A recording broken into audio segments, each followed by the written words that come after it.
The lighting in that restaurant was far too bright for a conversation meant to end a life together. It was harsh and sterile, flickering against the white tablecloths like a warning no one wanted to hear. Judith didn't even touch her wine. She sat perfectly still, her posture flawless, her eyes fixed somewhere beyond my shoulder. She told me she was leaving before the appetizers even arrived. There was no build-up, no months of arguments, no cold shoulders or silent treatment, just a sudden clinical announcement. She had found someone else, a man named David, a man who represented the life she believed she deserved. She never used the word affair, even though that's exactly what it was. Instead, she wrapped it in softer language: self-discovery, personal growth, new beginnings. I sat there listening to the steady hum of the air conditioner and realized something important.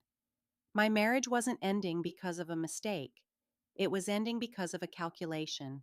She had measured our life against a new possibility and decided we were no longer worth the investment. I asked about the boys. They were only 7 and 10 years old. She didn't hesitate. She said they would be resilient. She said children are adaptable. It was both the most honest and the cruelest thing she had ever said. She wasn't just leaving me, she was resigning from the family. I didn't beg. I didn't raise my voice. I simply told her that once she walked out that door, the bridge wouldn't merely burn.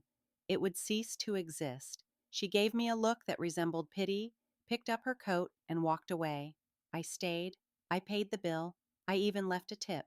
Then I drove home to a house that was about to become a battlefield of silence. I sat the boys down on the couch. I told them their mother was gone and that she wasn't coming back. I didn't lie.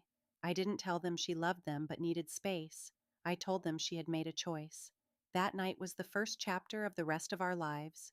We didn't cry. We simply began the process of surviving. The decade that followed became a master class in endurance. I worked high-rise construction in those days, pulling double shifts until every joint in my body ached. There was no room for grief. Grief belongs to people with safety nets. I had 2 children to feed and a mortgage that couldn't care less about my emotional condition. Every morning became a tactical operation. The alarm rang at 5:30. School lunches were packed while coffee brewed. Math homework was checked through exhausted eyes that wanted nothing more than sleep. I learned how to be both the hammer and the glue. The boys grew up quickly. They had no choice. They saw me come home covered in drywall dust and watched me balance the checkbook at the kitchen table every Friday night. We never spoke much about the empty space in the house. Instead, we filled it with work, responsibility, and purpose. 4 years after Judith left, I started my own contracting company. I began with one battered truck and a set of tools I'd owned since my 20s. I built that business the same way I raised my sons, with a commitment to structural integrity. If the foundation is strong, the house stands. If it isn't, everything eventually falls apart. Judith became a ghost we chose not to acknowledge. We didn't keep photographs. We didn't wonder where she was. We lived entirely in the present. Mark grew into a man who valued silence. Leo became a man who valued truth. Together, we became a unit built on loyalty and logic. I never remarried. It wasn't because of heartbreak. It was because of efficiency. I didn't have the energy to introduce another variable into a system that had finally found balance. And we were fine, more than fine. We became proof that closure is not required to move forward. You only need purpose and the discipline not to look back. Resilience isn't about feeling better. It's about doing better despite how you feel. We stayed steady while the world shifted around us. We became exactly who we needed to become. Then, 22 years later, the ghost returned. It was raining that afternoon, a slow and steady drizzle. When I opened the door, I didn't see the woman who had walked out of that restaurant. I saw a stranger. She looked tired. Her clothes were expensive but outdated. Deep lines marked her face, the kind that only years of hardship can carve. She clutched an envelope like a shield. She said my name. For a brief moment, I felt a faint echo of the life we once had. Then it disappeared. She told me David was gone. He had left her years earlier for someone younger. Since then, She had drifted through life, trying to regain her footing. Now she finally understood what she had thrown away. She wanted to see her sons. I didn't invite her inside. Instead, I called them. They both live nearby now, grown men with lives of their own. When they arrived, the room felt crowded with history. She tried to hand them the letters inside the envelope. She said she had thought about them every day. Mark, my oldest, didn't even reach for the papers.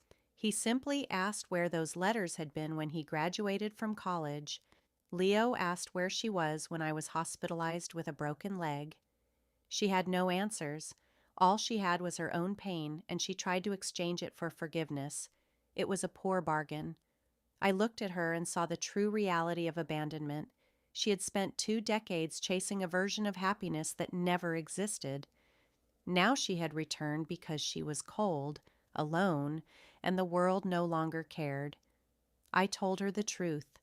I told her she wasn't a mother. She wasn't a wife. She was a memory we had stopped revisiting long ago. We didn't hate her.